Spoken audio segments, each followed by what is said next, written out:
Amaphoyisa asebenza ngendlela yayo yehlukile. Njengoko benivile angazi noma nizwile ubhuti bekade efuna engatholakala. So amaphoyisa amthole lana, so besingekho esinye isikhathi sokuthi simbophe bekisona ese right for uba amaphoyisa akwazi ukumthola.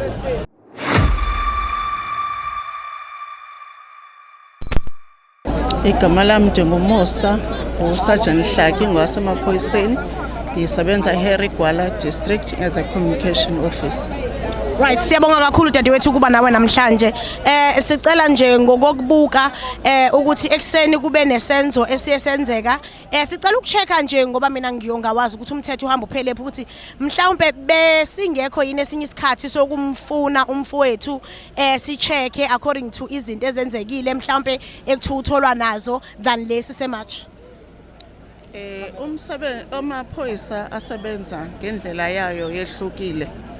Njengoko benivile angazi noma nizwile ubhuti bekade efuna engatholakala. So amaphoyisa amthole lana, so besingekho esinye isikhathi sokuthi simbophe bekisona ese right for uba amaphoyisa akwazi ukumthola.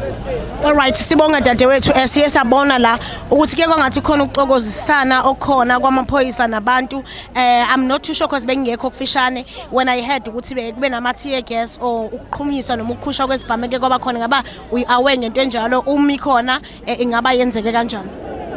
As far as I know, this was a peaceful march. There was no point whereby amaphoyisa abamba abantu. Amaphoyisa nabantu bomphakathi okanye organizers march and march sehlangene nazo sahlala phansi saba nezivumelano esivumelana ngazo ukuthi i-march and march kumele isebenze kanjani. So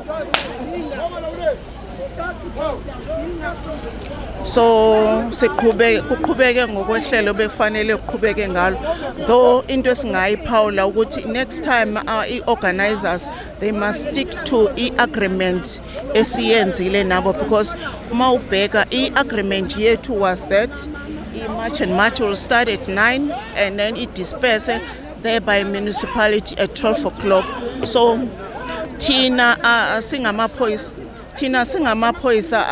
umsebenzi wethu ukuprotecta abantu ne-community as a whole ne-property yawo.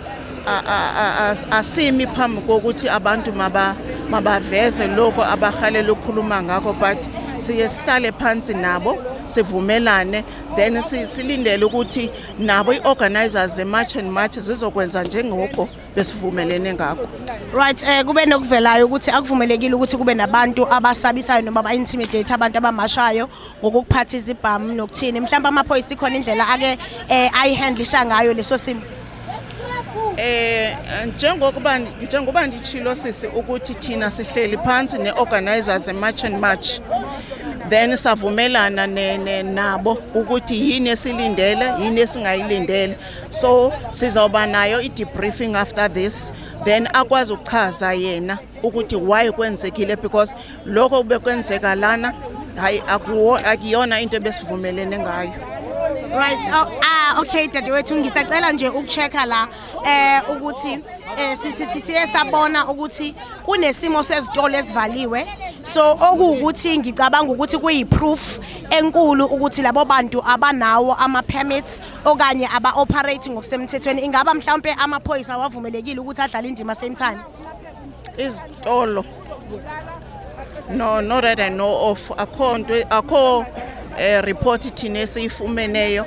Thina sivumelene ngokuthi abantu bazomarcha, idolopho lizoqhubeka as normal. Akekho umuntu uyeweza ukuthi wathi kuthiwe makavale isitolo sakhe. Umuntu ovala isitolo sakhe usivale ngoba yena ethanda, not ukuthi bekuphoqelekile ukuthi avale isitolo sakhe.